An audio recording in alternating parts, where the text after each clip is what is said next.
Viewer, behold, today I bring you Psychonauts 2. Now this game is a collectathon platformer made by Double Fine. Now this game, if you don't know, it's kind of like a also older game, but the first game didn't really sell that well or didn't really get that popular. So the second one didn't come out for a long time until there was a GoFundMe, and the GoFundMe did really well. And then Microsoft ended up buying the company, and then something shit happened, and then I don't know what happened, and then they made a VR game, and the VR game was good. Zombies in Room was fun, but now we have Psychonauts 2, and this game I love the story, and I'm glad we got to continue the story from the first game. But one of my biggest gripes about this game is that it was so short, um, especially for such a long wait. But I guess not everything's gonna be how the way you want it. You know what I'm saying? But yeah, for those of you who want the quick gist of it, just want to know if the game is going on. I say the game is. If you like platformers, then I say go for it. Now, for those of you who want the quick gist of it, I actually will say that this game right now is free, or not free, but if you have PlayStation Plus, this game is currently the free game of the month. So if you are interested, you should, if you are interested and you have PS Plus, you should give it a download, give it a try. If you have Game Pass, it should be on Game Pass, especially because it's an Xbox game. Now, the full price of $60 is it worth $60? Like I said, the game is short. That was the biggest problem. Like I did a run where I skipped all the cutscenes, and I swear the game was only like 5 hours long. It wasn't that long at all. And what helps in lengthen the time is all the collectathon stuff, which I'll get into in the gameplay stuff. But yeah, this game it's kind of like the art style kind of reminds you of like a Picasso painting. Like kind of like a Picasso painting come to life, and I was like that, and I always thought it was cool. I loved the first game as a kid. I thought the first game was so cool, and I was really upset that there was no sequel until the GoFundMe, and sadly I did not have money for the to help with the Kickstarter. But I'm a broke boy. What are you gonna do? But yeah, so as you can tell, I enjoyed the game. I enjoyed it thoroughly. I'll get into the gameplay right about now. So the gameplay of the game is kind of like platformer slash beat 'em up, where you play as a character that has psychonetic powers, and you kind of explore like the way worlds work is that you explore different worlds in people's heads, and you can kind of explore the world inside their mind. You know how we all have that like world that we all take away ourselves to. It's like you get to explore that. And I think that's such a cool concept. I think that concept is such a cool idea, and I like the way that they have all the enemies be like sensors or like traumatic shit. I always thought that was cool. It's just an interesting way to take it. And so you have different abilities. Like you have side blast, you have pyrokinesis, you have levitation, which is one of the best abilities because you can just move so quickly with that.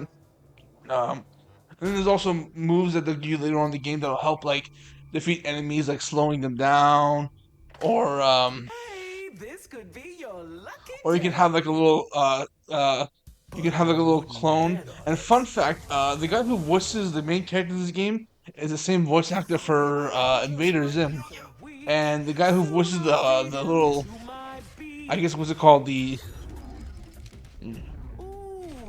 his little ice clone, his little book clone, his voice is Gur. So it's actually pretty cool. If you like Invader Zim, I think yeah, you'll definitely love the voicing.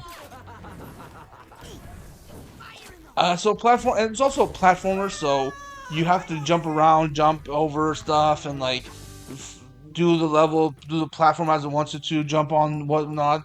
And then the collectathon part is because like there's a bunch of stuff you can collect through the level. It's called figments, like little things that you can like pick up. Like they have like sometimes they'll represent the characters like memories and stuff. So it's pretty cool. And then there's emotional baggage, which is like these bags that are always crying, and your character will be like, I hear some emotional baggage around here.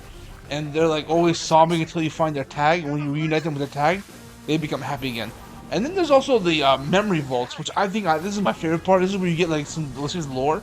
So it's like the memories that we lock away in our minds, that you can open them up and you can see through them, and they have like this little I don't know. I can't remember the name of them, but you know those things where you put like the paper thing inside the little machine, and you can like look at the pictures on the paper thing by like looking through it. It was I can't remember the name of the outfit for the life of me, and I don't feel like doing the research for it. Yeah, so once you collect, that's how it's pretty much like the collection stuff. And there's always also puzzles, but the puzzles in this game aren't really that hard. They're pretty easy, and if you can't figure them out, the character will kind of tell you how to do them. He'll be like, maybe we should do it like this.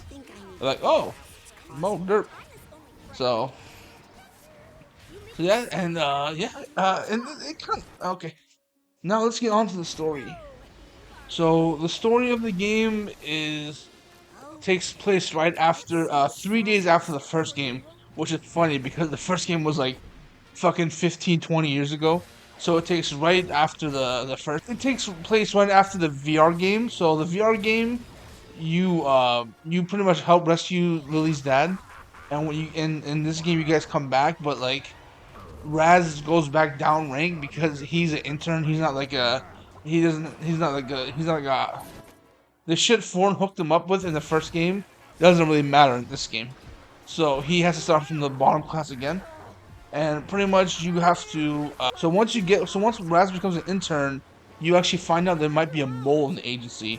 Now, when everyone finds out there might be a mole, everyone freaks out and everyone starts wondering who the mole is, and that's when you're introduced to all the other interns, who are a bunch of other kids. So kind of like the next group of kids that aren't from the camp. They're like the next tier of Psychonauts kids, and it was pretty cool. There's some really cool characters. Like there's a really cool guy with a yo-yo who's like really strong, and there's the girl who talks to animals. I think her name was Sam Bull. I think she was probably one of my favorite out of all of them. There's like her brother Dogan was my favorite in the first game, but yeah. And then so the whole story is trying to figure out what happened to Truman Zanato's brain, and like who is the mole in the agency causing all this chaos. And you go and you'll figure shit out, and you go through this crazy story, and then Raz's family comes back.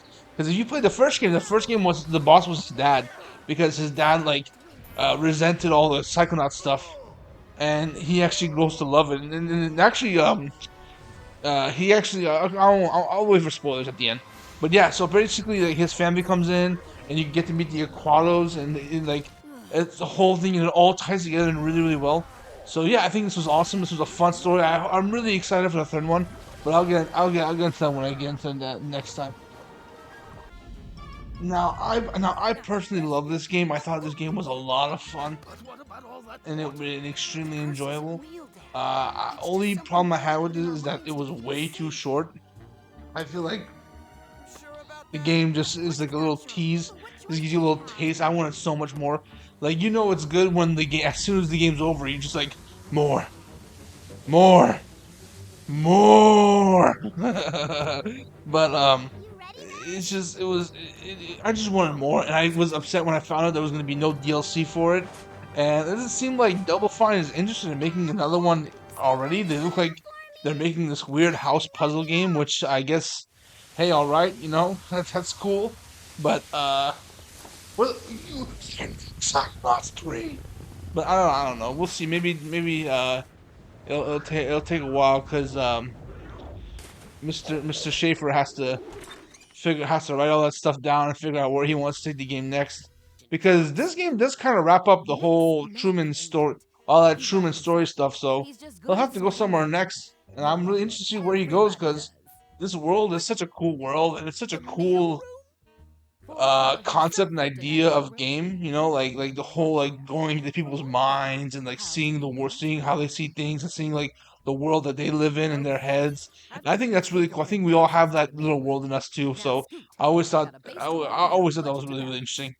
uh I recommend the first one. I'll probably do a video on the first one later because I have to buy it, and then I have to beat it and do a bunch of clips. But yeah, like I said, this game right now is free on PS Plus for the game of the month, and I'm pretty sure it's on Xbox Game Pass. Is it worth $60? No. Is it worth $20? Hell yes. But that's it for this video. I hope you liked it. If you like it, give it a like. If you didn't like it, send it to your enemies. Thank you so much, and peace.